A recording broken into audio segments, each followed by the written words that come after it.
Hi, I'm Eric Paré from Montreal, Canada.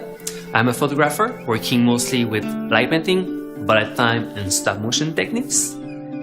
This is Lightspin, a project I did in this studio here with 24 cameras and contemporary dancers. We did some dances in the dark. Then I went to Burning Man in Nevada in very harsh conditions of the desert to create some stop motion sequences and playing with lights. And after that I went to India to make a music video called Suspended. Now I'm back here in Montreal and I am experimenting with poses on the floor. And this is what I'm going to do for this new project that is called the 10 Collection by Fotolia. And I'm going to work with this guy. Hi, I'm Mike Campo. I'm a digital artist from Michigan, the United States, and I've been doing digital art and retouching for over 15 years professionally. I was going to tell you a little bit about myself, but I figured the best way is to show a few projects that I've done. Probably the first project that I'll show you is Motion and Air. It's one of my most popular projects, and it combines CGI with live-action dancing models and photography.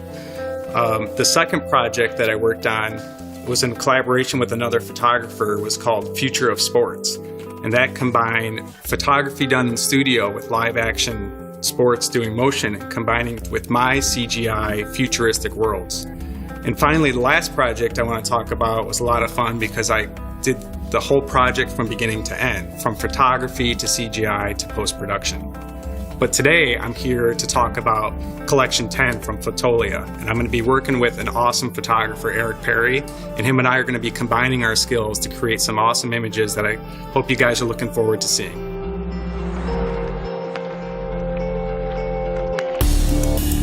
When I looked at your work, I thought it was a good idea to incorporate the warmth of the light, and then coming to Montreal and in the winter and how cold it was, I thought it would be a great mix of warm and cold, whether it's just temperature but also lighting and subject matter. So, the idea kind of sparked looking through your work and at kind of the location that we're in right now, combining the cools and the warms, and how that was going to come together. And I really didn't have a full image in my mind until I got here to the studio and saw you working with the light and saw how you created that warmth and the light had shape to it, and it kind of inspired me to take it to the next level. In the beginning of the project, we went into the little black studio, started to experiment with different kind of lights, different colors, different styling for the model, and we choose to take the metallic powder one as this was the most effective effect that we got. Welcome to my studio. This is where I'm doing light painting. This is all black. This is much easier to do light painting in a black studio where there's no light leak, no windows. For this project I used 3 cameras. I could have used only one, but having 3 cameras helped me getting a better angle as I don't see what I'm doing because I'm with the model and I don't see the pictures. Settings for the cameras are pretty basic. It's about the f9, ISO 800, and always use the bold mode and a remote trigger because you will want to decide the duration of the exposure every time. Sometimes you go slower, sometimes you go faster, so you need that kind of remote just to trigger the picture. For the lens, you do your focus first and then you put it in manual mode just to make sure there's no lag for the focus because it won't be able to focus in the dark anyway. So I always shoot in RAW mode. It's much easier after that to get more details from the highlights and shadows. But for me it's also about going very deep in the cold colors with the white balance. Most of the time I will shoot with daylight. This is very typical for light painting, but I just slide down to the blues and that gives a totally different mood. And also it's much better for Mike if I shoot raw because he's used to that and he would be able to get much more details. Preparing your model is very important.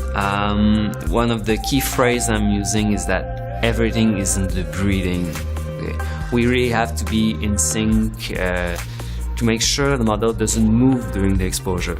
If the model moves, it's gonna get blurry, and you don't want that.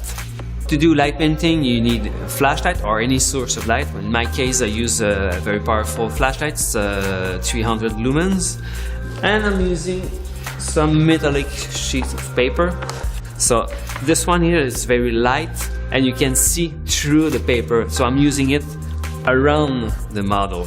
And sometimes I will use the strobe mode, which will give stripes instead of a continuous light. The thing that I use for the final image is this one here. It's a rainbow-like metallic sheet of paper, and you can clearly see different colors. And this is what I use to make a S shape around the model. It can get pretty intense sometimes to play in the dark with the lights. So put some music, just experiment with different colors, different style, different shapes. Don't limit yourself with a single shape. Go crazy and try different things and create your own style with that light painting. There are so many possibilities, it's endless.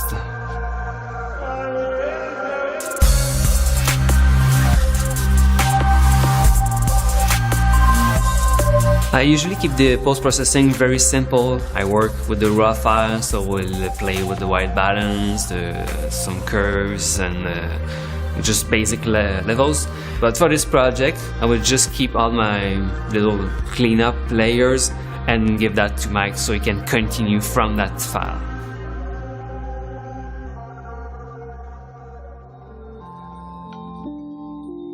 So after we had our final select of the girl in silver, I took that image back and started to create a quick photo illustration so that Eric and I could prepare for the next step, which is shooting outside.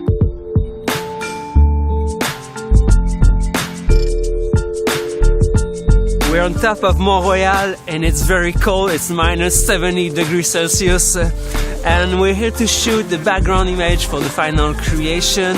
I did some wide-angle shots of the trees, and Mike is here to get mostly smaller pieces or higher definition craft. Yeah, you're shooting full background composition. I'm shooting parts and pieces like gnarly trees, silhouettes, some cool architectural pieces that will get kind of placed into the image, and I'm shooting at a pretty high megapixel camera, over 36 megapixels, so I can crop into little parts and pieces that'll fit into the main image that will match the resolution that you're shooting.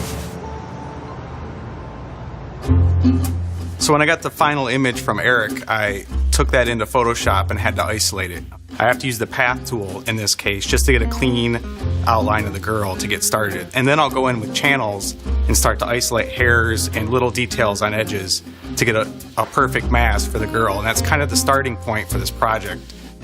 When I work in general is I'll have the hero image and I'll go to a stock site to get either inspiration or look for other assets that I'm not able to shoot myself.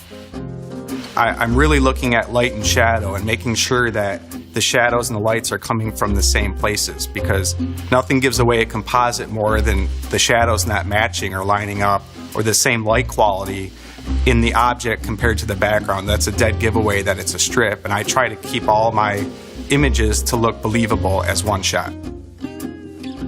My inspiration came from Eric and how he folded his piece of paper and the shapes it created while he was moving it in the light itself. So I tried to mimic that in my CGI sculpture as well. And using the light from Eric's shot, I used that to illuminate my sculpture that I built in CGI.